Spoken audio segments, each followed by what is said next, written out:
along. Thanks, Jillian. Meanwhile, Attorney General Bill Barr making a major policy reversal on immigration, ruling that asylum seekers who show credible fear of returning home to their countries will no longer be eligible for immediate release on bond. The Department of Homeland Security can hold on to them.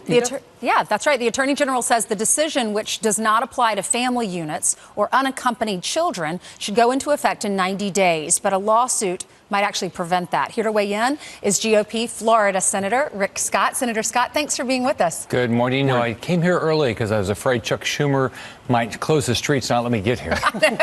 We're going to get to that in just a second. Y'all have been sparring a little bit about the Puerto Rico issue.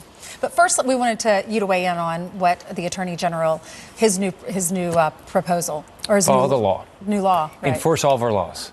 I mean, I've been to the border. The border agents are frustrated. They need more people, more technology, some barriers. But whatever the law is, why are we enforcing all of our laws? Right. We all believe that. You know, it's interesting. People think Hispanics don't believe it. We did a poll about immigration policy. We did a poll right after my election to see how we had done. And we did ask, do you want us to have greater enforcement of immigration laws? I think it was 69%.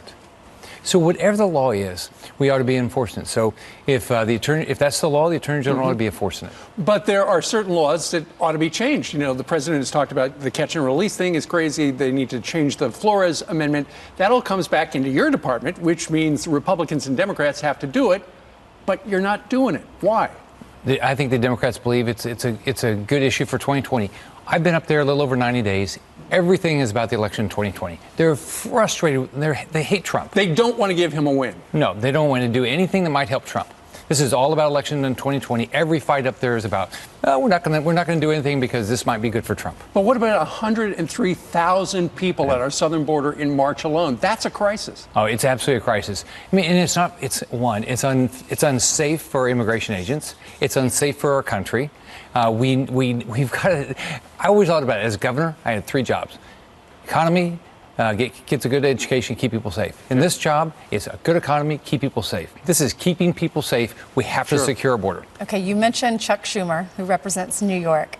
And this is a tweet you tweeted out. You said, stop these political games, because you're asking for money. He wants a lot of money to be sent down to Puerto Rico for disaster relief. And I want you to get into that a little bit. But this is what he tweeted out about you. He said, how can you say you're Puerto Rico's voice in the Senate while supporting a disaster bill that strips needed help from the island and is opposed by Puerto Rico's governor? Why not stand up for both Puerto Rico and Florida and have the courage to tell Donald Trump to leave no community behind? What's your response? First off, you got to speak the facts. That's not true what he just said. The first thing I did on the Senate floor, first time I even talked, was about $600 million to food nutrition money for Puerto Rico. Did he go do it? I look at Chuck Schumer and say, this is just about, he hates Donald Trump.